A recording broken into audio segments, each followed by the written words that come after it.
민주당 황희 의원이 이른바 버스형 주택, 폐버스를 활용해서 청년들이 좀 살 수 있는 공간을 마련하는 건 어떠냐, 뭐 이런 내용을 글을 SNS에 올렸다가 그야말로 뭐 이게 SNS가 폭발했습니다. 이거 의원님 이거 어떻게 보셨어요? 저는 뭐 아마 이 발언으로 뭐 당사자는 물론이고 민주당은 앞으로 2030하고 영원히 척지는 거 아닌가 저는 뭐 그렇게까지 봤는데 뭐 악의가 있어서 한 거는 아닐 거라고 보지만 네네. 그럼에도 불구하고 저는 이런 버스, 폐버스 하우스나 이런 부분 만약에 황 의원이 본인이 그런 비슷한 곳에서 살면서 내가 살아보니까 이거 여기 살만하더라. 그러니까 임시적으로 조금 거쳐서 지나가는 쪽으로는 쓸만하더라.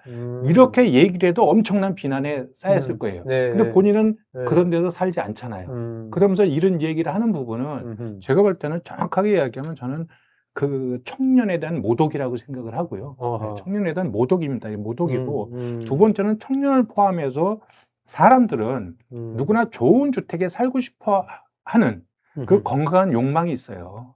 그 인간 욕망에 대한 부정입니다. 네? 저는 그래서 이게 욕망에 대한 부정이 왜 나오냐?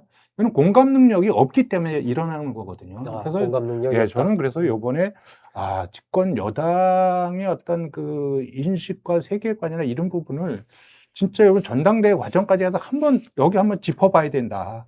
재점검 해봐야 된다, 스스로. 네. 이런 생각이 들 정도로 정말 황당한 발언이라고 생각이 들고, 더군다나 이제 이 부분이, 청년들한테 더 조금, 이게 불편하게 다가오는 이유는 이 황 의원이 지난번 장관 그 청문회 때 예, 문체부 장관. 예, 여러 가지 문제들을 일으켰잖아요. 그래서 이분이 말씀하시길 자기 가족들의 한 달 생활비로 60만 원이라고 얘기했어요. 그래서 60만 원 가지고 어떻게 사냐 그랬더니 명절 때 선물이 많이 들어와서 그 선물로 먹고 이렇게 해서 돈이 별로 안 들어간다.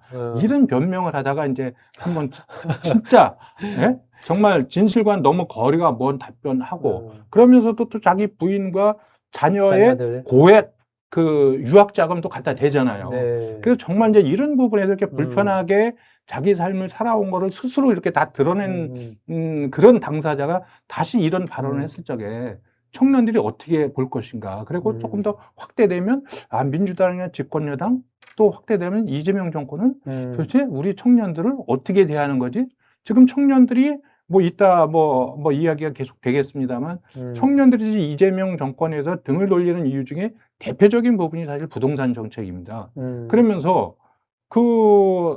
당신들은 기성세대들은 다 은행에서 대출 받아서 집 사고 이렇게 자산 늘려왔지 않느냐. 근데 우리는 왜 다 틀어막냐. 그러면 지금은 현금 부자가 아니면 집을 살 수 없는 상황까지 가 있는데 그럼 우리는 뭐냐. 이것이 사실 쌓여있는 부분이 저는 그 청년들이 이재명 정권에서 이탈하는 아주 중요한 원인 중에 하나라고 저는 생각을 해요. 그런 상황에서 부동산 대책으로 지금 폐버스 하우스가 나왔을 적에 청년들은 거의 참담함을 느꼈을 거라고 봅니다.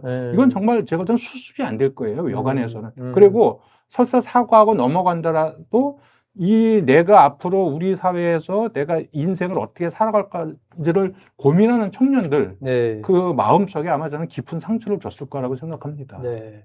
오늘 황 의원이 사과를 했습니다. 뭐 이게 뭐 계속해서 밈이 확산하고 파장이 커지다 보니까 의도와 달리 청년 세대와 국민 여러분께 큰 심려와 실망을 끼쳐드린 점에 대해서 머리 숙여 깊이 사과드린다. 청년들의 마음을 세심히 살피지 못해 상처와 실망감을 드린 점에 대해서 무거운 책임을 느낀다. 사과를 했습니다. 그만큼 이 파장이 이제 커졌기 때문에 사과까지 했는데, 뭐, 그럼에도 이게 잠잠해질지는 좀 두고 봐야 됩니다. 일단 이 펫버스 관련해서 밈이 굉장히 많이 돌았습니다. 이 어떤 것들이 있는지 한번 좀 보죠. 지금 여러분 보시는 거 더 퍼스트 무빙 캐슬 해서 저런 밈이 또 있고요. 저건 이제 청량리역 쪽에 뭐 이런 식으로 해서 이제 펫버스를 거기다가 사는 듯한 그런 이미지. 또 이런 밈도 있습니다. 요즘에 뭐 AI를 통해서 어쨌든 버스 주택 이런 식으로 쭉 나왔고, 예, 또 청년주택 해서 뭐 이런 버스 계단해가지고 사는 듯한 그런 모습, 또 버려진 버스의 새로운 삶을 뭐 이런 밈도 돌고, 예, 지금 또 이런 이미지, 그다음 AI를 활용한 정말 이 밈들, 조롱하고 비판하는 그러한 이제 이미지들이 뭐 SNS 상에 엄청나게 돌고 있습니다. 이게 결국 박 의원님 여러 가지 그 청년 세대들이 특히 가지고 있는 이 주거에 대한 불안, 이 정부의 부동산 정책에 대한 불만 이런 게 지금 저런 밈의 형태로 이 황 의원 이 얘기에 대해서 지금 조롱성으로 나돈다 이렇게 봐야 되겠죠? 그러니까 이게 그 의원 한 명이 그냥 자기 개인 SNS에 아이디어라고 적어본 건데 이렇게까지 큰 파장을 낳는 건 결국 저 사람들이 더군다나 장관까지 했던 분이잖아요. 근데 저 사람들이 실제로 저런 생각을 하고 있구나. 이런 거에 대한 이제 분노가 아닌가 싶어요.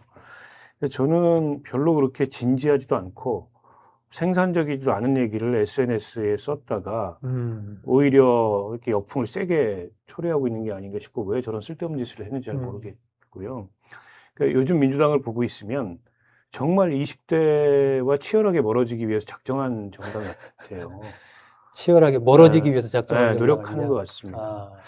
특히 이제 이 문제도 그렇지만 그 이전에 보안수 사건 문제만 하더라도 범죄 피해에 대해서 2030 여성들이 굉장한 두려움과 걱정을 갖고 있습니다. 네. 강남역 살인 사건도 그렇고 부산 돌려차기 사건도 그렇고 광주 장인기 살인 사건도 그렇고 다 10대, 20대, 30대 여성들이 피해자였어요. 그것도 일종의 묻지마 범죄의 피해자였습니다. 네.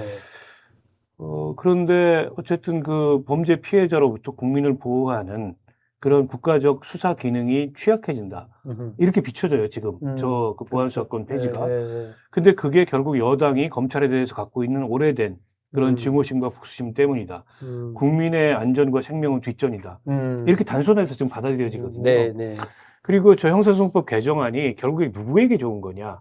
다 좋은데, 뭐 이런저런 이유가 있고 다 그 논리가 있겠지만 다 좋은데 누구에게 좋은 거냐. 그게 피해자한테 좋은 거냐. 아니면 피의자나 피고인한테 좋은 거냐. 이 점에 있어서 아무리 그걸 보고 있어도 그건 피해자보다는 피의자에게 더 좋은 법으로 보여요. 그러니까 민주당이라는 정당이 자신들의 그 검찰로부터 당했던 오래된 서사가 있잖아요. 거기서 검찰과 피의자 이 관계에서 검찰 문제를 보기 때문에 저는 저런 개혁안을 내놓은 것 같아요. 국가 피해자의 관계에서 이 검찰 문제를 생각한다면 저런 안을 좀 내놓을 수가 없다고 생각하거든요. 그 측면 저는 안 보는 거라고 생각합니다. 네, 근데 네. 이 검찰이 역사적으로 잘못한 일이 굉장히 많지만 또 어떻게 보면 국가가 국민에게 사적 보복을 금하는 대신에 이 징벌권을 형벌권을 행사해서 이 형사소송의 당사자가 되는 원리가 형사소송법에 담겨 있는 거거든요.